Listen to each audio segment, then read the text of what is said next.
I believe everyone has a story to tell.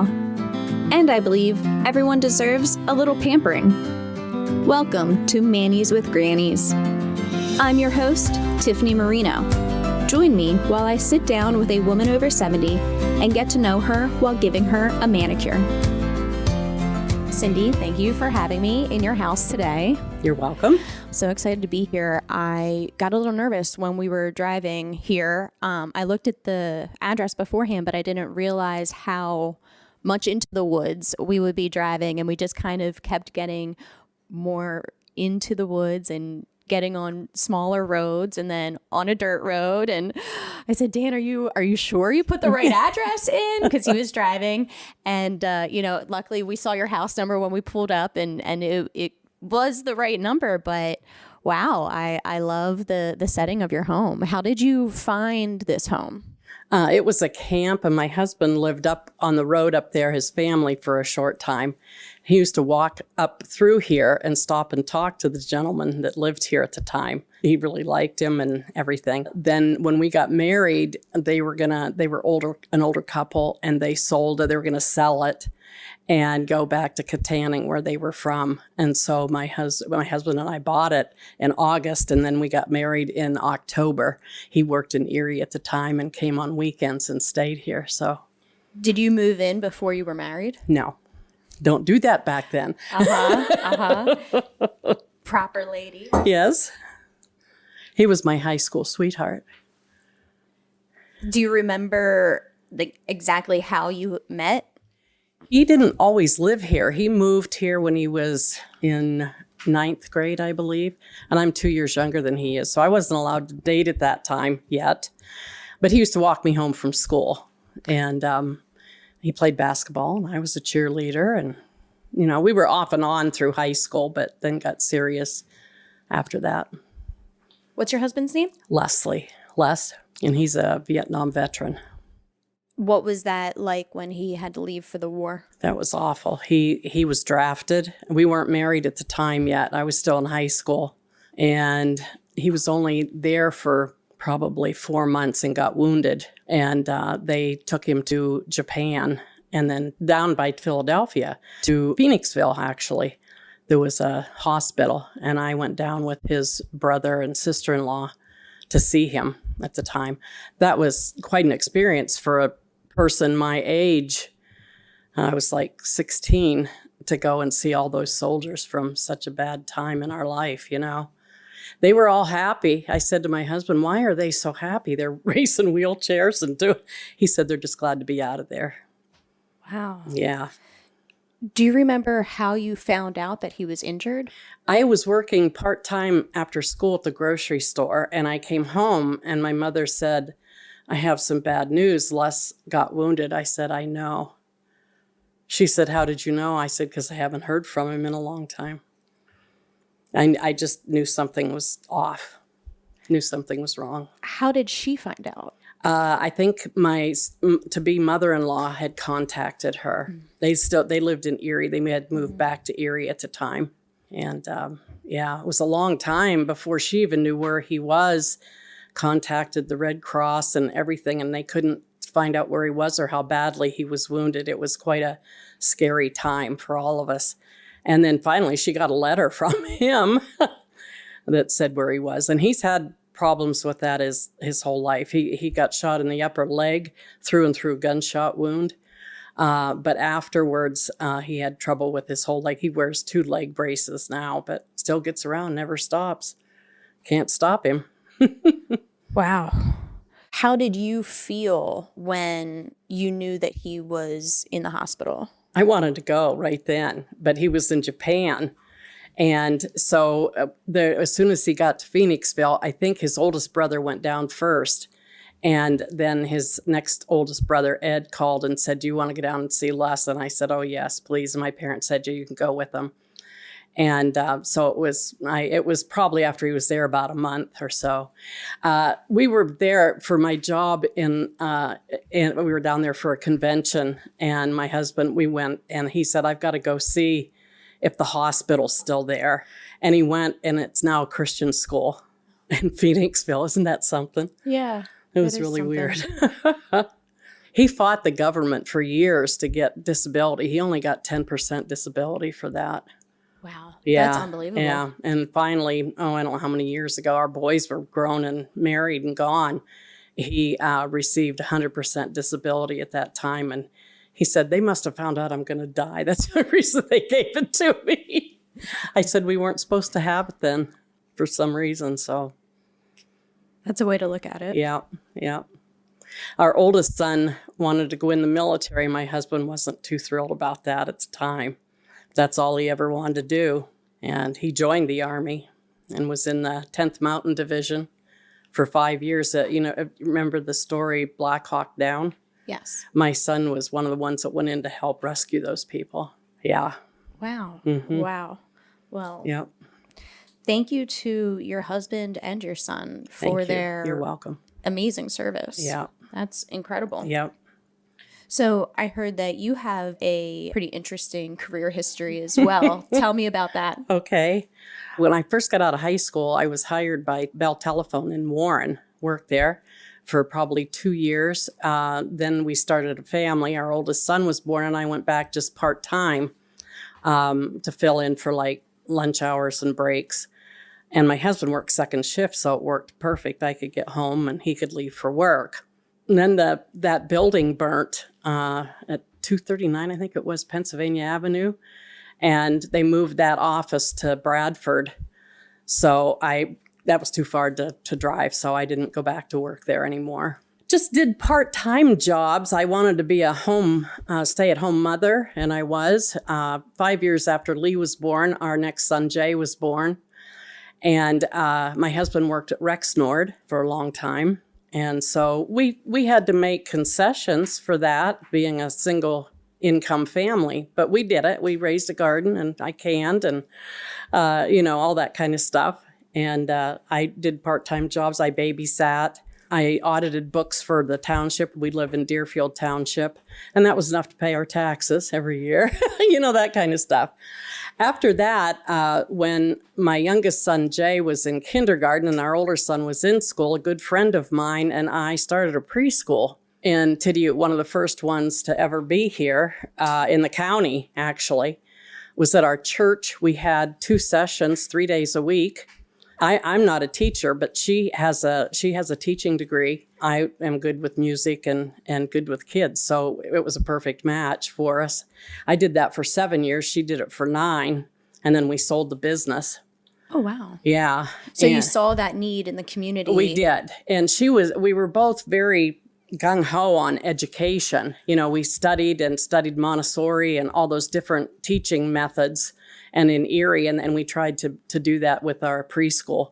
Most of the kids in our classes, they could be 3 to 5-year-olds, were reading before they left our preschool. Wow. Now, Yeah. What year is this? 1981. Okay, so that was, Montessori, I think, is mainstream now, but back then... It wasn't. No. My friend read books on it, and we went to a couple schools in Erie, preschools that were teaching it. So, and it's, use all the senses and do that, and we did that. We had one boy in our class who was almost legally blind. He could only have peripheral vision, and they had counselors that worked with him, and he used a computer sort of at that time.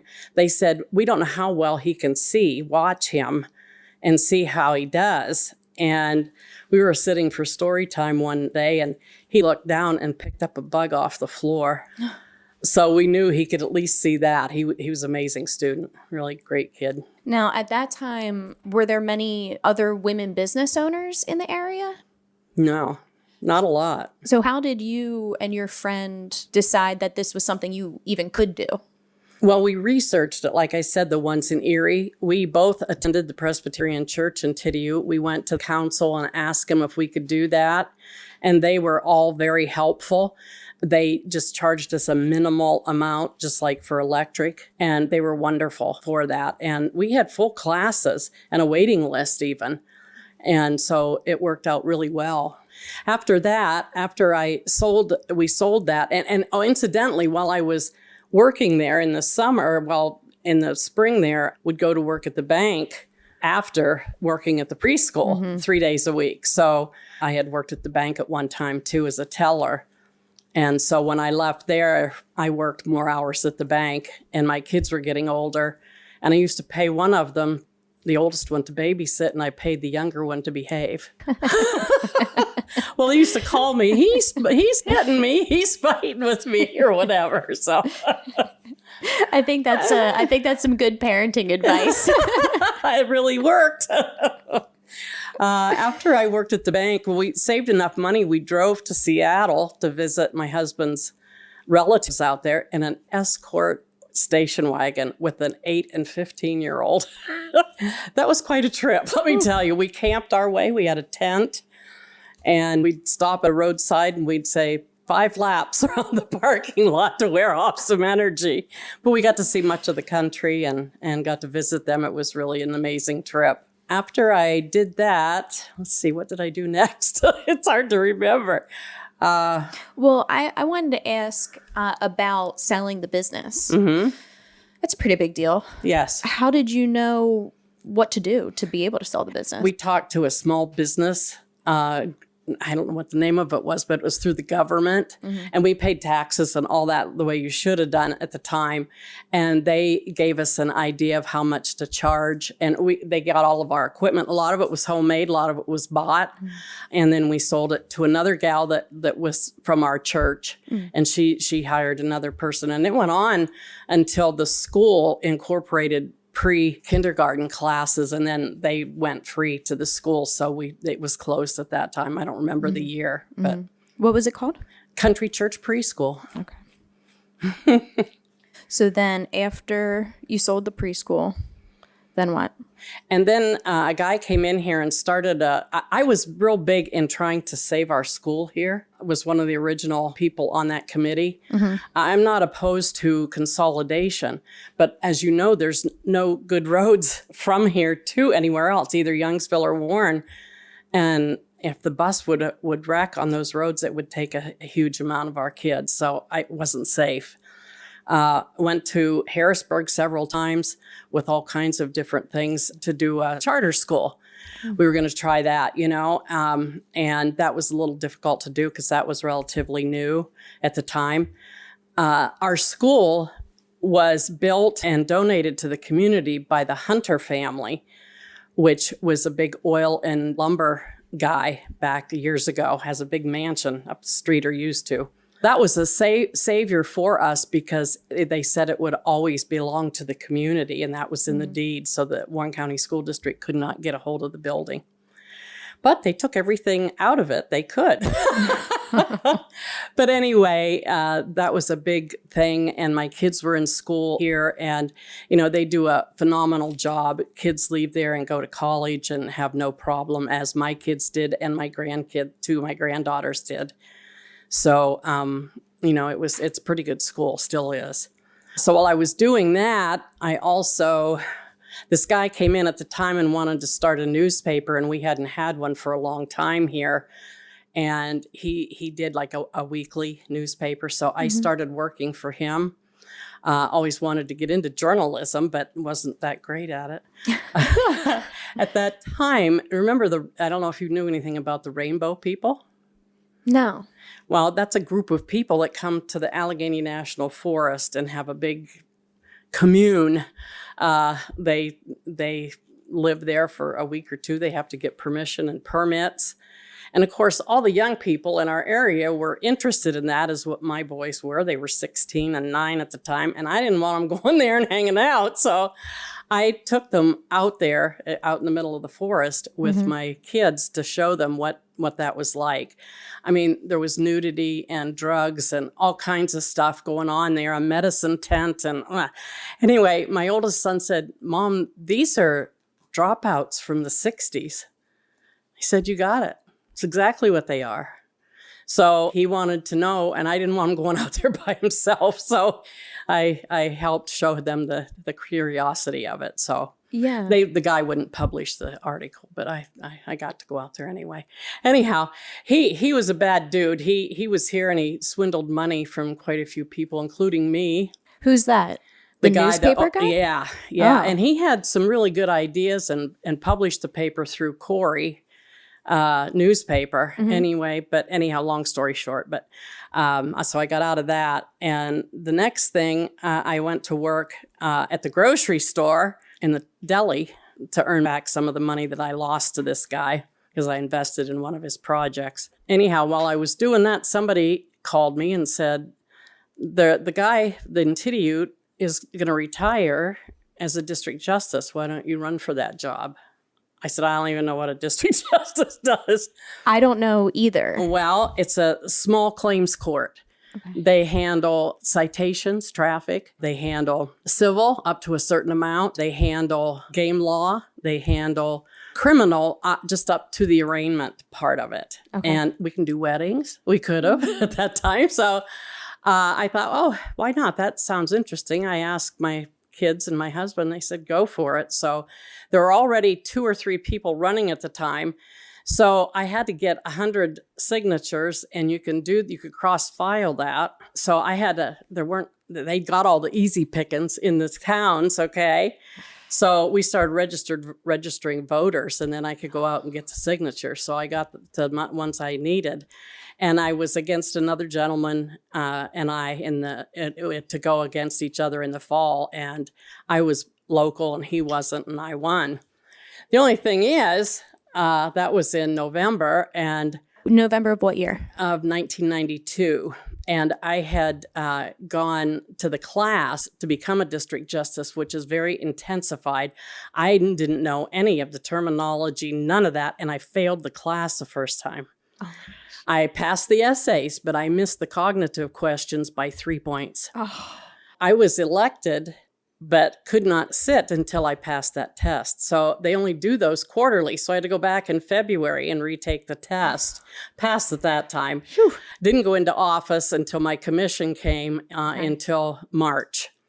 So I did that for 23 years. The terms are 6 years, and I had to run every time. I have a cute story for that. First time, like I said, we were out registering voters, and I went to one lady's house, a little old lady. She'd just gotten home from the hospital.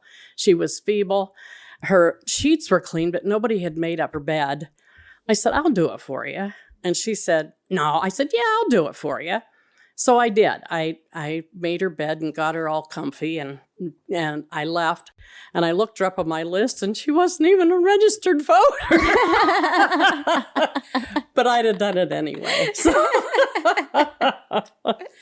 it was something. That first year, I think my son was in the military at that time, and my younger son, I came down to go to work the first day, and he had a game news magazine laying on the kitchen table that said "Poaching Family Style." That was the article. I said, I don't think so.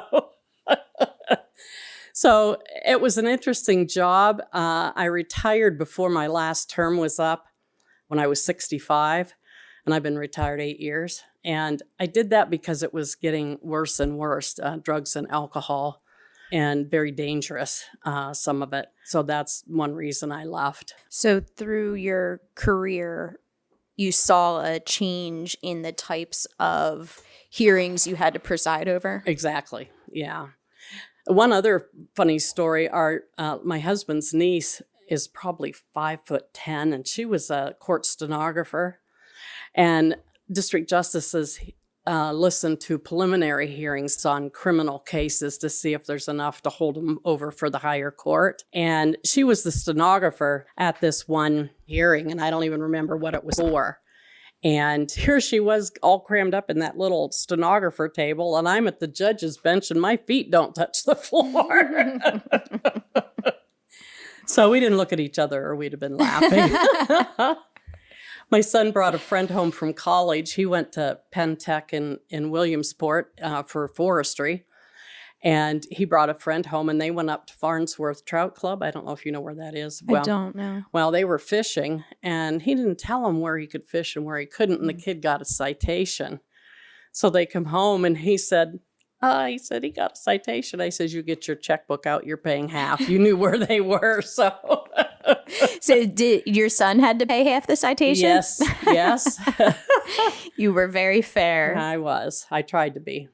And that was the whole key to everything, was to treat everybody equal, and to treat them with respect. And I think in return, I did get respect from them. They used to say, well, I didn't like your decision, but you were awfully nice about it. So, if you can do that, that's a fun part of it. The name of that, incidentally, changed several times.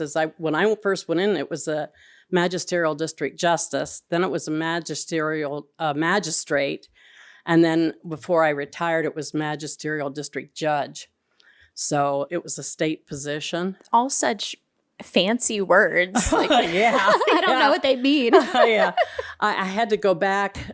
We went to Chambersburg for quite a few years, for a week every year for update training for law changes and so forth.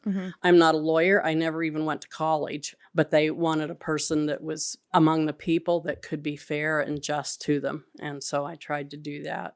Where do you think you found the self-confidence to be able to run for that office? It was a new experience because I'd never, other than the township's auditor, which didn't take anything to get elected, that was all new, had to learn as I went. But it was exciting to me. I like to learn new things and do new things. And my family was 100% behind me. So that was very nice.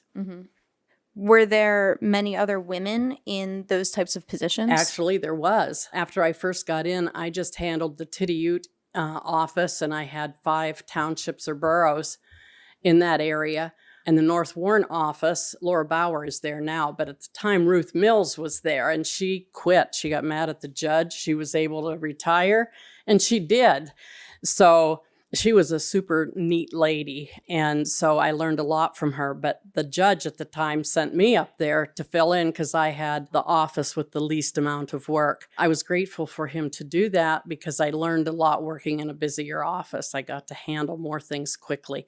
But Ruth Mills, and I hate to mention her name, she's no longer with us, but she helped me learn a lot of things about bail. And, I don't get a lot of training or how to set it, or, it's not for the crime, it's whether the person's is a risk of flight. So that's what you set it for. So you were able to find other women mentors there? Yes, there was one from Sugar Grove, too, that was female. And then, like I said, Laura Bauer and I have served together since I've been in there. So, and there was one in Corey that was female also. What's some of the best advice you've ever been given? My dad told me one time, you're successful when you end up paying into Social Security instead of receiving money back, and when they ask you to speak at graduation. And those two things happened to me. And I thank the class at the time for asking me to speak at their graduation to be successful. My dad was an interesting fellow. Tell me more about your dad. He worked at the National Forge, which is Elwood now. He was a foreman on third shift. My mother was a stay-at-home mom also. She played the pipe organ at our church. That's the only job she did. She did that since she was 11 years old. Wow. Very talented musician.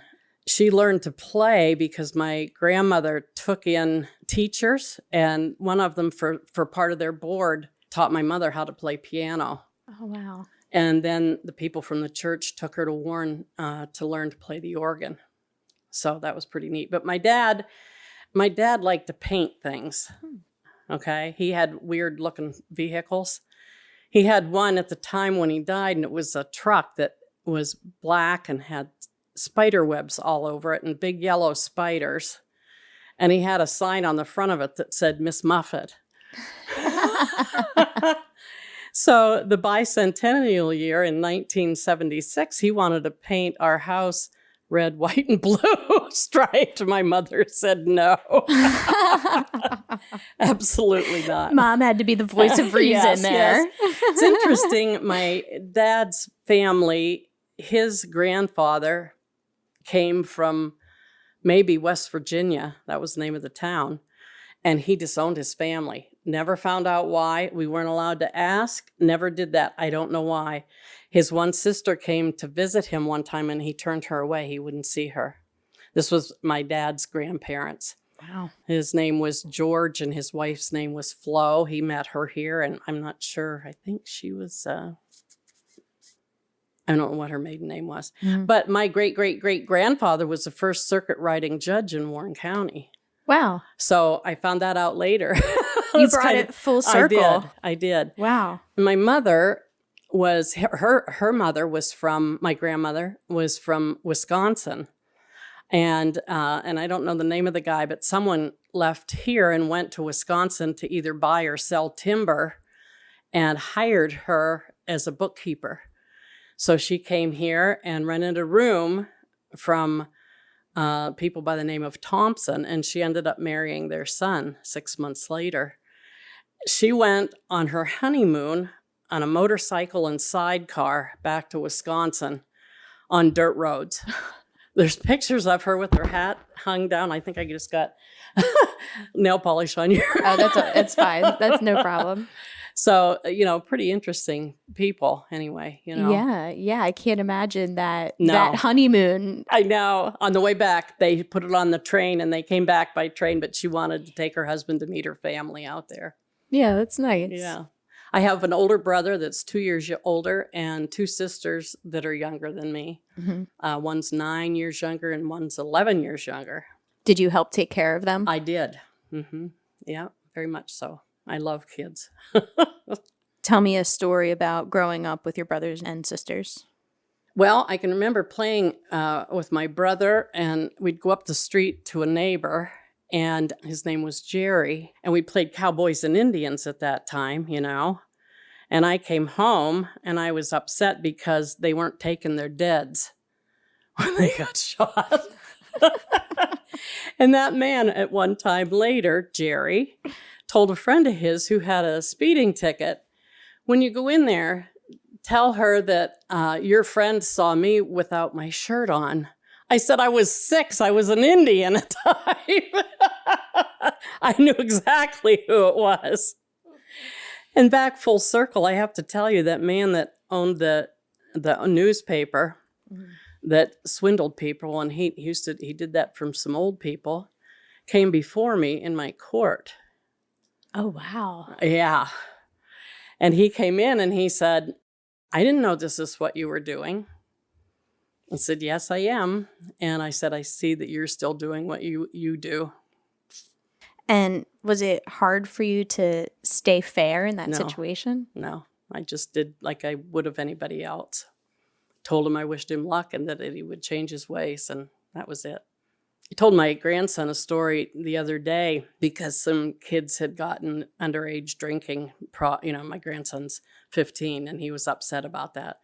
I said, let me tell you what I did one time. I said, as a district justice, I said, I used to talk to the schools during prom and all that for safety. I would just wanted the kids to be safe, Mm-hmm.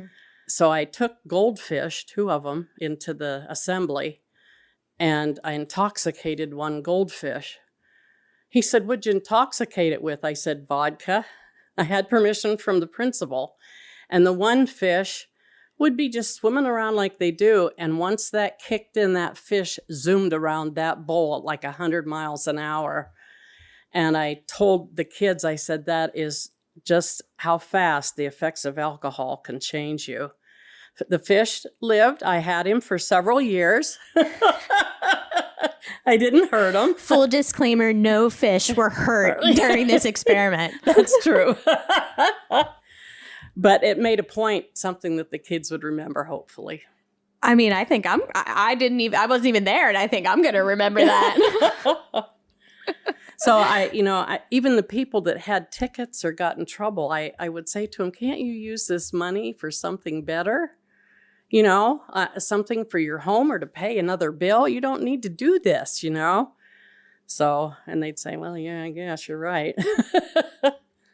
One time my office was downtown, and I used to get called out at night if I had to arraign somebody. I went down there, and someone came out from the bar across the street and backed into my car. Oh. Didn't do any damage, but I went out. Well, I shut my door, and my door to my office locked. Oh. Didn't have a spare key, so I went across the street to the bar and used their phone and called my secretary, who lived way out on the top of the hill here. She came down and opened it. Well, while we were waiting, the police were there with 2 young fellows who had been arrested for burglary, and the one kid says, oh, I can get in here easy. Let me show you. The other kid says, shut up. Yeah, neat stories, some of them. Some of them are very Yeah. tragic too, though, Did you ever have a hard time not internalizing the stories that you were dealing with? I think the worst ones were domestic violence and child molestation.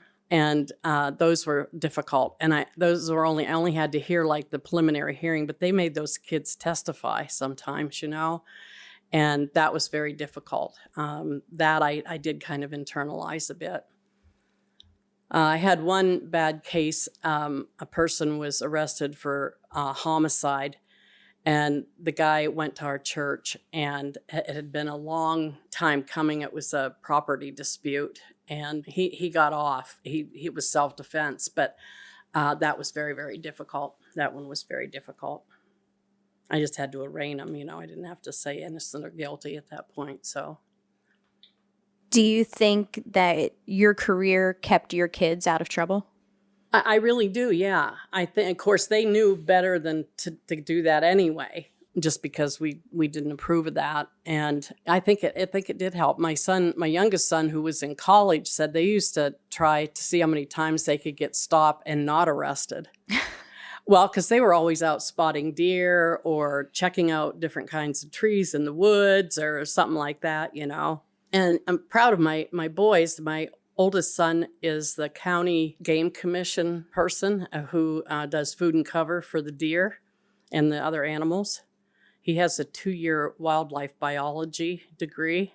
His daughter said, "Dad, I'm going to school for that, but I'm going 4 years and I'm going to come back and be your boss."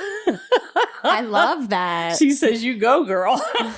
That's great. She didn't, but she did get her degree, and they live down by Tyrone, PA, and her husband is a law enforcement with the Forest Service, and she works in the office at a park, and she's married. I'm going to be a great grandmother.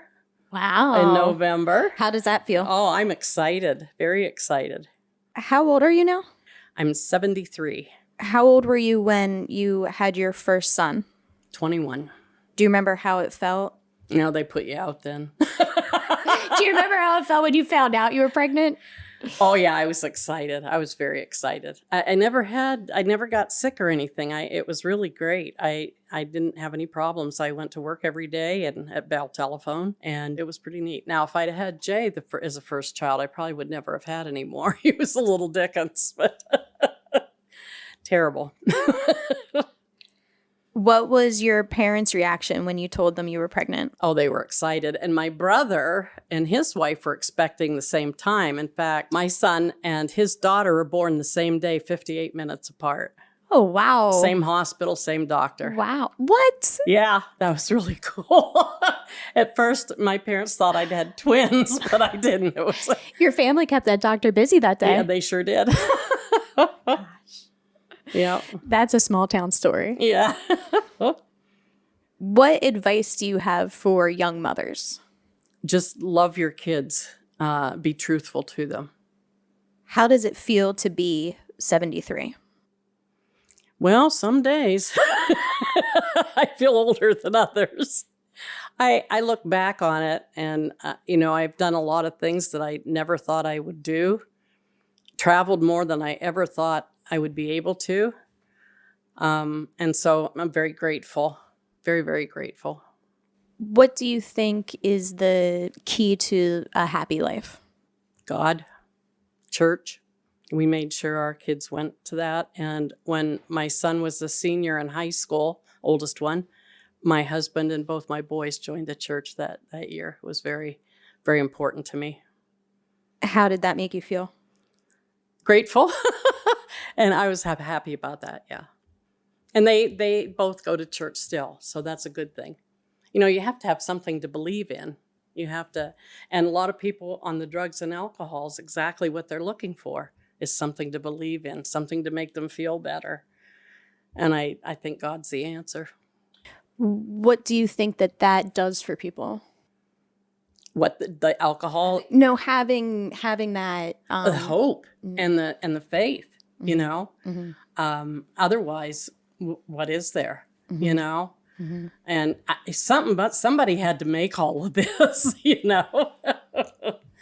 It's just amazing. And once you have a child, you have to believe that there is a God, and, they're so perfect and beautiful. So you mentioned that you're going to be a great-grandmother. Mm-hmm. How do you want your great-grandchildren to remember you? That I'm happy and I laugh a lot, because I do. Sometimes I think I'm crazy. My other kids and stuff. Grandkids. But they always say I'm the fun grandma. So, that's a good thing to be. What do you think are the best parts of life? I was going to say success, but that's not necessarily true. I had that and I was grateful for it.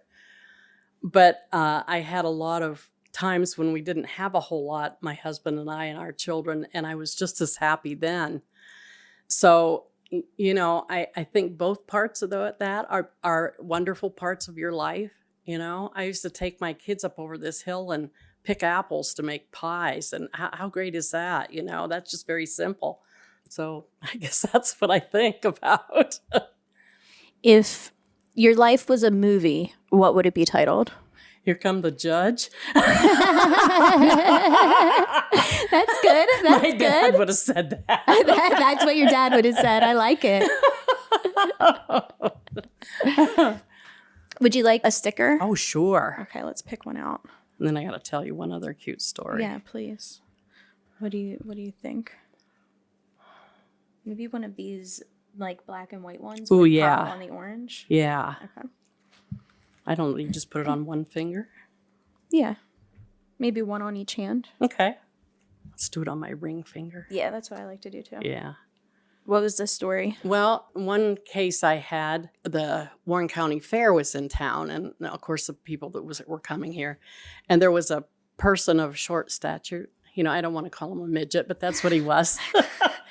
Maybe they prefer little person. Little person, know. Yeah. Yes, okay, a little people. But he was dating a normal sized lady in town, and told me things I really didn't want to know about their relationship here or there. But anyway, they got into a dispute, and he came for the hearing, and I found him guilty. And he went out and he slammed the door, and I don't usually approve of that. And I said, boy, he's really got a short fuse today. I shouldn't have said that. I could have gotten in all kinds of trouble for that. But it just came out. No pun intended. No pun intended. But I had some very interesting stories. The one time the game commissioners were always trying to get me. And of course, my sons and husband all hunt and do stuff like that. And they had a case about a goose. They brought a thawing dead goose and plopped it on my bench. Smell, oh my gosh, it was awful. I said, get that off of here, get that out of my office. And they did, and then they laughed. But, they were always trying to do something like that to me. I don't know how I feel about that prank. No, it wasn't fun. One of the other district justices, a man who was a great help to me, used to call and he'd either bark or moo because I had a lot of farm problems and stuff like that too. It was interesting. You never knew what was coming through the door, that's for sure. Well, and it sounds like even though it was a serious job and a serious position, you found ways to lighten the mood. I did. I tried to every time, yes. Do you think that's just something that's part of your personality? Yes. And I guess the other part is I always try to find good in everyone. Even some of those it was hard to find, some of those characters, but I tried very hard to do that. Anything else you want to tell me about today? Just that my husband's a great guy. We've been married 53 years. It'll be 54 in October. We've been through thick and thin, but always have made it. And we try to put that to our kids, that, you don't think, well, if it doesn't work out, I can get a divorce, because, that shouldn't be an option. So how do you work through things? Usually we just step away for a while and think about it, because if you don't, you can say things that you'll regret. And then we come back and talk about it and try to come to some consensus with it. And some subjects we never do, so we just don't discuss them, you know. One time we were having a slight argument, and our kids were, 16, and, well, Jay's 5 years younger. And they came out of the bedroom and they said, "We're leaving, and when we come back, this better be settled." And out the door they went. My husband said, "Aren't we the parents?" I said, "I thought we were." So they had learned it, which was a good thing. That was a good thing. Yeah. You modeled the behavior. I did. That's yeah, great. We did. So I'm almost 40. I'm 37. Do you have any life advice for me? Don't let age bother you. It's going to come. You can't stop it. Okay? I don't wear a lot of makeup. None, as a matter of fact. A little bit of lip gloss. That's about it. And don't let what other people think or say bother you or affect you. Sometimes that's hard to do. Definitely. Mm-hmm. It's definitely something I'm currently working on. Yeah. You just have to, if it's bothering you, that other person's winning. Yeah. Mm-hmm. Yeah, you're right. Mm-hmm. Cindy, thank you so much for this lovely conversation. I really enjoyed it. I did too. I hope I wasn't too much of a motor mouth. No, that's perfect. Okay. It was great. It was really great. Thank you so much. You're welcome. Thank you. You folks are great. Thank you for listening to Manny's with Grannies. I hope you enjoyed learning about someone else and maybe even learned a little about yourself.